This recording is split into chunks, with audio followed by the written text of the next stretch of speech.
They watch you with quiet hunger, studying the cracks in your armor, waiting for the moment you confuse compassion with obligation. They smile when you rise, but their eyes betray a secret wish to see you stumble. Because your strength exposes their weakness, and your momentum reminds them of everything they refuse to confront in themselves. They linger around your victories like shadows, hoping you'll mistake their presence for loyalty. This world is not kind to the unguarded, and Machiavelli understood a brutal truth. The more you help the wrong people, the more power you hand to those who would destroy you. You walk through life believing intention matters, but intention is meaningless in a world ruled by outcomes. I'm here to show you the 7 types you must never lift, save, or support. If you're ready, comment, "Power is my boundary," and step into the first darkness with me. The one who feeds on your mercy. You've met them before, the ones who stagger toward you with open hands and tragic stories, wearing misery like a costume tailored to provoke your sympathy.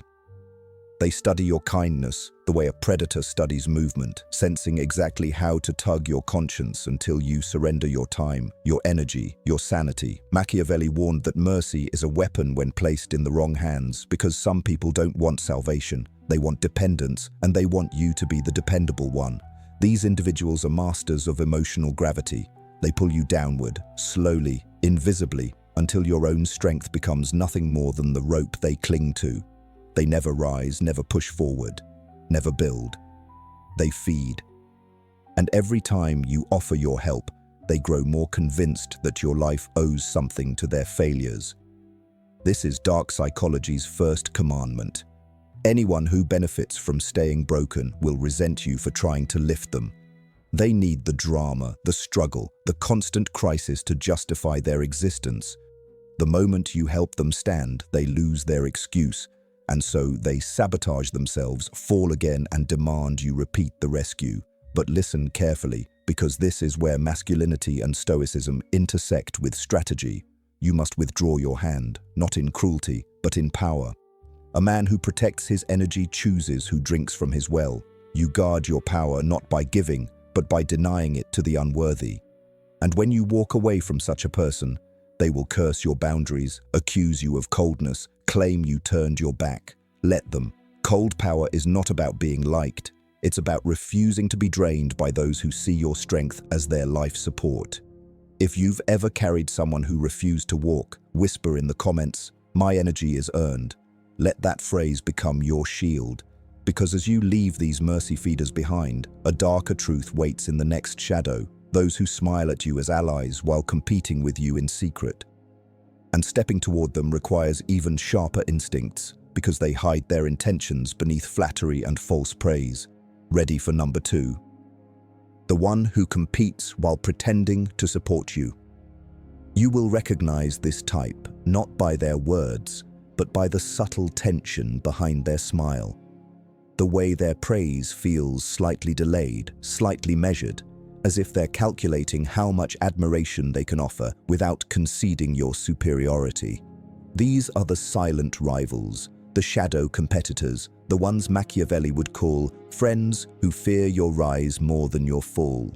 They operate beneath the surface, applauding your victories while secretly hoping for your missteps, because your ambition threatens the fragile structure of their ego. They stand beside you not to support you, but to monitor you, to stay close enough to copy your moves while pretending they came up with their own. Dark psychology reveals a chilling truth. Imitation is not flattery when it comes from someone who wants your position. It is reconnaissance. They watch your strategies, study your words, mimic your discipline, and then resent you for giving them a roadmap they still lack the courage to follow. These are the people who say, "I'm proud of you," yet feel a sting every time you rise. They cheer for you in public, but curse your momentum in private. And you must understand something ruthless if you want to become untouchable. They are more dangerous than enemies because an enemy is visible, but a disguised competitor hides in the warmth of your trust. A stoic man in pursuit of power does not surround himself with those who secretly tally his accomplishments like a scoreboard. You need allies, not mirrors disguised as cheerleaders. So you withdraw your transparency, you reveal less. You guard your progress until it becomes undeniable. And when they sense the distance growing, they will say you've changed, but you haven't. You've simply stopped offering them the blueprint to surpass you. If you've ever felt someone smiling while studying your steps, comment, "My path is mine alone." Let that remind you that your growth is not a community project. It is a solitary ascent. And as you ascend, you'll meet another type, even more corrosive, one whose presence decays your foundation from within. The person who breaks everything they touch, but never builds a single thing of their own. This next descent into Machiavellian truth demands a colder heart. Are you ready for number 3? The one who breaks but never builds. There is a certain type of person who carries destruction the way others carry ambition. Quietly, habitually, almost unconsciously. Wherever they go, things fracture, relationships, plans, momentum, peace. They don't build, because building requires responsibility, discipline, consistency, and these are qualities they avoid with religious devotion. Machiavelli warned that those who lack the ability to create will always sabotage the ones who can, because your structure exposes their chaos, your progress highlights their stagnation, and your stability threatens the identity they've crafted around being helpless, unlucky, or perpetually wronged. You must understand this through the lens of dark psychology. Some people only know how to exist inside rubble, so when they see you building something solid, confidence, purpose, a future, they will look for weak points to crack, not because they hate you, but because destruction is the only skill they trust in themselves. They carry a storm inside them, and every time you let them close, that storm leaks into your life. They turn minor issues into crises, solutions into arguments, clarity into confusion. They operate through drama, their currency, their language, their leverage. And the more you try to fix things for them, the more they break, because broken is their power tactic. A powerful man learns this lesson with scars. You cannot elevate someone who gains identity from dysfunction. Your help becomes fuel for their next collapse, and eventually they will blame you for the ruins they created with their own hands. This is why Stoicism demands that you observe patterns, not apologies. A person who cannot build will always apologize for the mess, but they will never stop creating it. So withdraw your emotional labor, protect your foundation. Let them sit in the ruins they choose, while you rise beyond the reach of their instability. And if you've ever tried to save someone who kept burning down the rescue, comment, "I build what they cannot destroy." Hold that phrase like armor, because from here, we descend deeper into the psyche, toward the type who drains your ambition not with chaos, but with their endless need for validation. Prepare yourself. Number 4 will expose the quietest parasite of all. The one who craves validation more than results. There is a hunger more exhausting than hatred, more draining than chaos, and more suffocating than dependency, the hunger for validation. This type of person lives on approval the way a starving body lives on calories, constantly reaching, constantly asking, constantly demanding emotional reassurance as if your attention were oxygen and they were drowning without it. Machiavelli understood that those who crave praise more than progress are liabilities because their self-worth is not rooted in achievement but in applause. They need to be seen trying, not succeeding. They need to be acknowledged, not elevated. Their ego is a fragile empire built on borrowed admiration, and they latch onto you because your strength gives them the illusion of their own. But here's the dark psychological truth. The more validation you give them, the weaker they become, because each compliment you offer confirms what they silently fear, that they cannot function without external approval. They drain your energy with 1,000 subtle questions. Was that good enough? Do you think I'm doing okay? Do you still support me? Their need becomes a slow leak in your mental discipline, distracting you from your mission, bending your emotional bandwidth toward their insecurity. A Stoic man understands that this type is dangerous not because they attack you, but because they pull you into the emotional quicksand of their inadequacy. Helping them doesn't empower them, it addicts them. Your approval becomes their drug, and like all addicts, they will push for more, needing constant reassurance to stabilize the identity they never built for themselves. And when you finally withhold validation to protect your focus, they don't grow, they resent, they accuse, they sulk, they imply you've become cold, distant, arrogant. But in reality, you've simply reclaimed your emotional energy from someone who used validation as a leash. If you've ever been drained by someone who needed your approval more than their own effort, comment, "My validation belongs to me." Carry that phrase as a boundary, because next comes a darker danger, the one who twists your help into a weapon, turning your generosity into resentment. And stepping into that territory requires an even colder heart. Prepare for number 5. The one who turns your help into a weapon. There is a venomous type of person Machiavelli understood with ruthless clarity, the one who transforms your help into the very blade they later use against you. At first, they appear grateful, humbled, even loyal. They take your guidance, your resources, your time, and present themselves as someone you've lifted when the world had cast them aside. But pay close attention, because dark psychology reveals a harsh reality. People who need saving often resent the savior. Your help forces them to confront their inadequacy. Your generosity highlights their dependency. Your strength becomes a silent reminder of their weakness. And human ego does not forgive reminders. So instead of appreciation, they slowly manufacture bitterness. They reinterpret your support as condescension. They twist your advice into control. They decide your intervention was interference. In their mind, you become the reason they feel small. Not because you made them small, but because you showed them how far they truly are from power. And soon, they rewrite history to cast themselves as the wronged one and you as the manipulator. It's the psychology of the fragile. When help threatens identity, identity fights back. So they weaponize your assistance.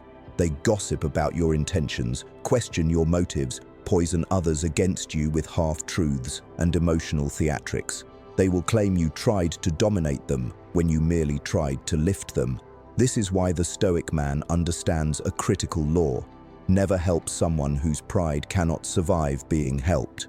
For such a person, gratitude is temporary, but resentment is eternal. You must guard your influence the way a king guards his throne, never offering your power to someone who might use it to undermine you later. And when you walk away from these twisted beneficiaries, they will call you disloyal, heartless, arrogant. Let them choke on their narratives. Your purpose is not to hand your strength to those who fear it. If you've ever seen your generosity become ammunition, comment, "My kindness is not a weapon." Hold that truth tightly, because ahead lies an even darker threat.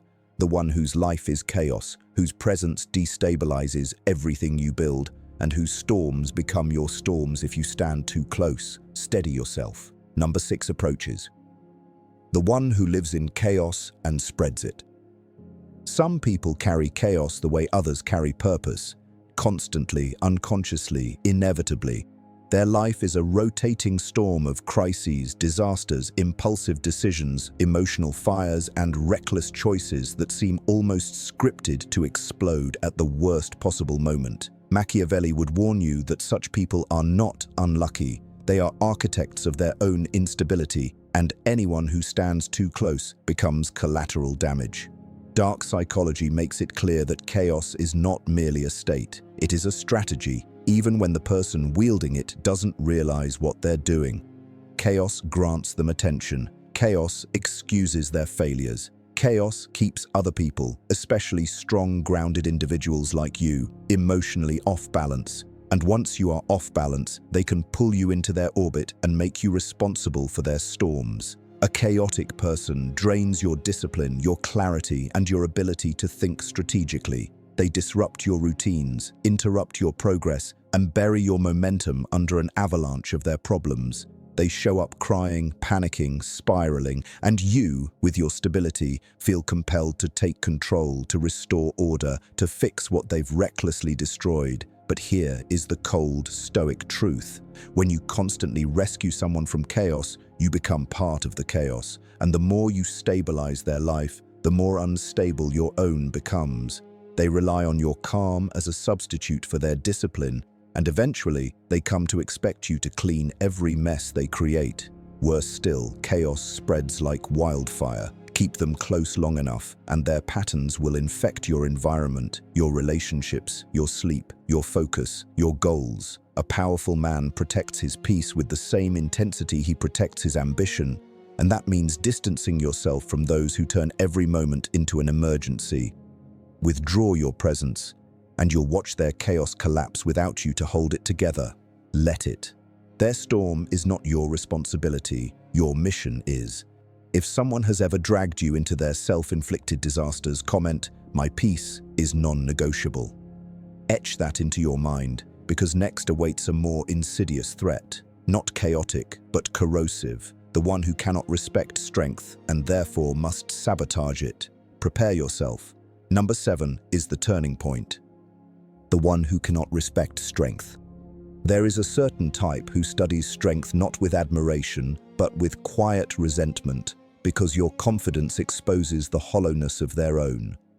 They cannot respect power, they fear it, envy it, and ultimately try to sabotage it. Machiavelli understood this deeply. Weak people do not hate the tyrant, they hate the man who reminds them they are not capable of becoming one. In dark psychology, this is the ego threatened by comparison, the psyche that fractures when confronted with someone who cannot be controlled, manipulated, or diminished. These individuals gravitate toward you at first, drawn by your composure, your discipline, your silent authority. But proximity breeds discomfort. Your steadiness makes their instability too visible. Your decisiveness highlights their hesitation. Your standards make their excuses feel pathetic. And instead of growing, they turn against you. They start with subtle resistance, sarcasm, passive criticism, questioning your decisions under the guise of concern. When that fails, they try to shrink you by downplaying your achievements or painting your confidence as arrogance. They whisper to others that you're too intense, too serious, too dominant, because labeling your strength as a flaw allows them to avoid confronting their own weakness. Understand this. Once a person cannot respect your strength, they will eventually try to undermine it. They will push back on your boundaries, challenge your authority, or quietly root for your failures. A Stoic man sees this pattern early and disengages without apology, because you cannot build a kingdom beside someone who resents the king. Respect is non-negotiable. It is the foundation upon which loyalty, trust, and cooperation are built. Without it, every interaction becomes a power struggle, every conversation a hidden test, every success a threat to them. Walk away from anyone who flinches at your strength. They are not intimidated by your presence. They are terrified of what it reveals about them. And if you've ever had someone mistake your confidence for cruelty simply because they couldn't handle it, comment, "My strength is my standard." Hold that line as a reminder that you owe no apology for standing tall. Because next, we descend into an even colder layer of human nature. The ones who mimic loyalty, not out of devotion, but for access to your power. Ready yourself. Number 8. Waits in the shadows. The one who pretends loyalty to access power. There is a breed of person who approaches you with bowed head and eager devotion, not because they admire you, but because they recognize the doors your presence can open. Machiavelli warned that false loyalty is the most seductive form of manipulation because it disguises ambition beneath the mask of allegiance. These individuals orbit you like moons around a planet, reflecting your light, echoing your words, aligning themselves with your victories, not out of respect, but out of strategy. In dark psychology, this is known as parasitic allegiance. They attach themselves to your power so they don't have to build their own. And at first, they'll play the role perfectly. They'll flatter you, defend you, absorb your philosophies, offer help before you ask. They become the confidant, the supporter, the one who seems to understand you better than anyone else. But loyalty built on advantage has an expiration date. The moment your power no longer benefits them, or worse, the moment they believe they can surpass you, they shift. Their tone cools, their presence fades. Their allegiance dissolves into a subtle rivalry they pretend doesn't exist. And when they believe the balance has tipped, they will betray you with the same enthusiasm they once celebrated you. That is why a Stoic man never mistakes proximity for loyalty. He watches for the signs. The person who praises you too quickly, who agrees with you too easily, who studies your worldview with the hunger of someone gathering tools.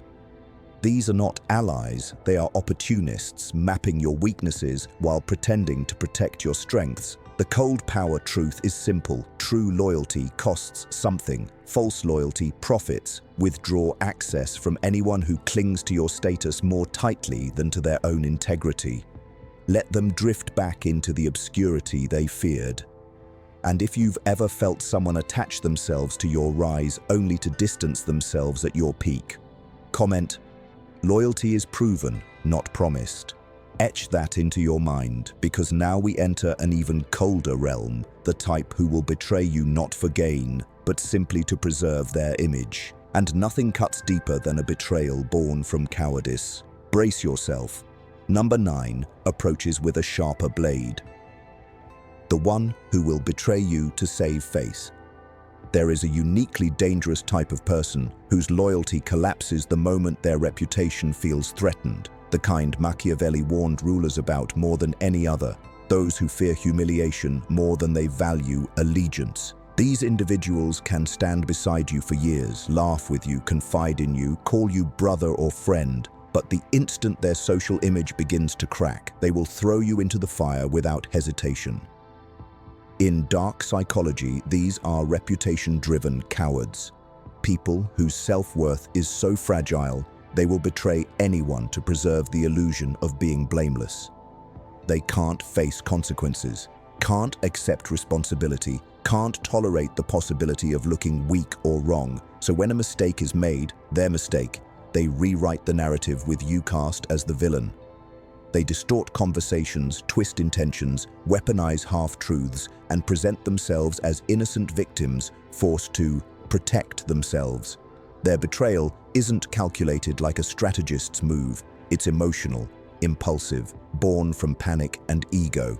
That makes them even more volatile.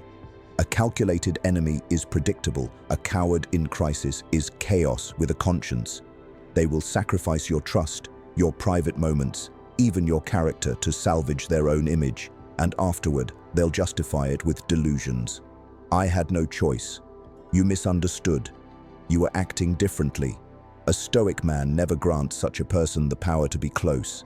He listens carefully to how they speak about others, because the way someone talks about the people not in the room is exactly how they will speak about you once you become inconvenient. And when you walk away, when you finally sever the bond they polluted, they'll cry betrayal while hiding the truth that they struck first. Let them drown in their guilt. You owe no explanation to someone who trades loyalty for ego. If you've ever been blamed for someone else's insecurity, comment, "My truth outlives their lies." Hold that phrase like armor, because the final descent is the coldest of all. The ones you've outgrown, who cling to your past and try to drag you backward because your evolution threatens the version of you they depended on. Prepare yourself. Number 10 awaits. The one you outgrow, but who wants you small. There is a final type of person Machiavelli would warn you about with a colder tone than all the rest. The ones who knew you before you became who you are now, before your discipline hardened, before your ambition sharpened, before your mind grew too large for the life you once lived. They knew you when you were uncertain, hesitant, soft around the edges, and they cling to that version of you because it's the only version that doesn't threaten them. When you evolve, they don't cheer, they tense. Your growth forces them to confront their own stagnation, and instead of rising with you, they try to pull you back to the level where your presence doesn't feel like a mirror exposing everything they refuse to change. Dark psychology makes this brutally clear. People who cannot grow with you will try to shrink you to preserve the relationship on their terms. They minimize your progress, mock your discipline, bring up failures you've outgrown as if they define you. They hide insecurity beneath nostalgia. You've changed, they say, as though remaining the same is a virtue.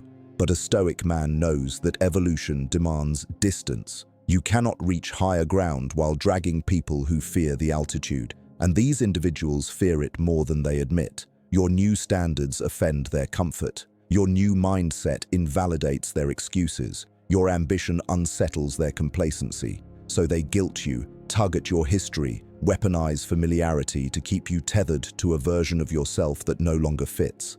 But the cold truth is this: you owe no one the old you. Growth is not betrayal. Staying small is. And once you recognize that someone prefers the outdated version of you because it makes their world easier, you must cut the psychological cord without hesitation. Let them cling to the past. You are not responsible for their refusal to adapt. If anyone has ever tried to freeze you in a chapter you've already outgrown, comment, "I do not shrink." Carry that truth as you rise, because leaving the past behind is not cruelty, it is the price of becoming untouchable.